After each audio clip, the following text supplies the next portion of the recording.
इथून तुम्हाला एवढा 7-12 आकार पण मॅच होत नाही. कारण ती कसंदरी कोणी 7-12 यांचाच 3 नंबरचा 7 आहे तो विकलाय दुसऱ्याने, कसंदरी यांची आहे.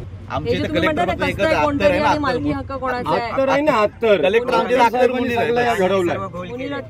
मुनी अत्तर तोच कलेक्टर आहे, तोच मंत्री आहे, तोच ऑर्डरही काढतोय, दुसरा कोण नाही. तुम्ही जर असं विचार करा भांडवलदारामधून गेले पाहिजे असेल तर तुम्ही भांडवलदार सगळे शोधा, त्याच्या वाकडा तिकडे रोड नाही. शेतकऱ्याच्या जागा नका घेऊ तुम्ही. शेतकऱ्यांची मीटिंग लावा नाही.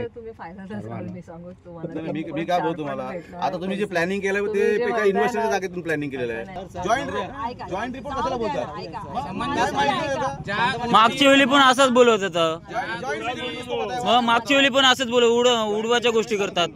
केंद्र शासनानं उरण तालुक्यातील JNPA बंदर पागोटे ते चौक दरम्यान 29.219 किलोमीटरचा 6 पदरी प्रवेश नियंत्रित ग्रीनफील्ड द्रुतगती राष्ट्रीय महामार्ग बांधायला मंजुरी दिली आहे. हा प्रकल्प बांधा, वापरा आणि हस्तांतरित करा म्हणजेच BOT तत्वावर विकसित केला जाणार आहे. त्यासाठी एकूण 4,500.62 कोटी रुपये भांडवली खर्च होणार आहे.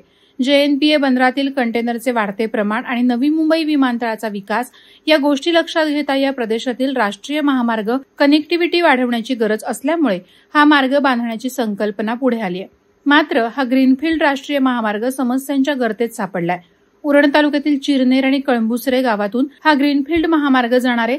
मात्र चिरनेर आणि कळंबुसरे मधील शेतकऱ्यांनी या महामार्गाच्या सर्वेला तीव्र विरोध केलाय. दिनांक 24 मार्च रोजी केंद्र शासनातर्फे काही अधिकारी चिरनेर आणि कळंबुसरे येथे सर्वेला आले असताना येथील शेतकऱ्यांसह विक्रांत पाटील यांनी शासकीय अधिकाऱ्यांना हुसकावून लावलं.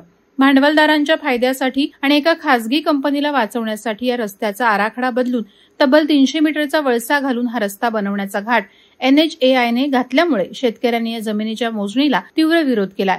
यावेळी शेतकरी विक्रांत पाटील, संतोष पाटील, शिवप्रसाद भेंडे, देविदास पाटील, लक्ष्मण केणी यांच्यासह भूमिपुत्र शेतकरी मोठ्या संख्येनं उपस्थित होते.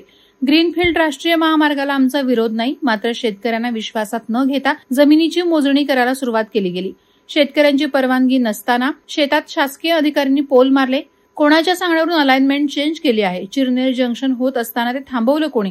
ही अलाइनमेंट फायनल झाली तर या प्रकरणात शासनाचा बांधकामासाठी 100 ते 200 कोटीचं नुकसान होणार आहे असे गंभीर आरोप यावेळी शेतकरी विक्रांत पाटील यांनी केले आहेत. वादळवारा लाईव्हसाठी विठ्ठल ममताबादे, उरण. नवी मुंबई व रायगड जिल्ह्यातील ताज्या बातम्या आणि घडामोडींसाठी सबस्क्राईब करा वादळवारा लाईव्ह चॅनल आणि दाबा बेल आयकॉन.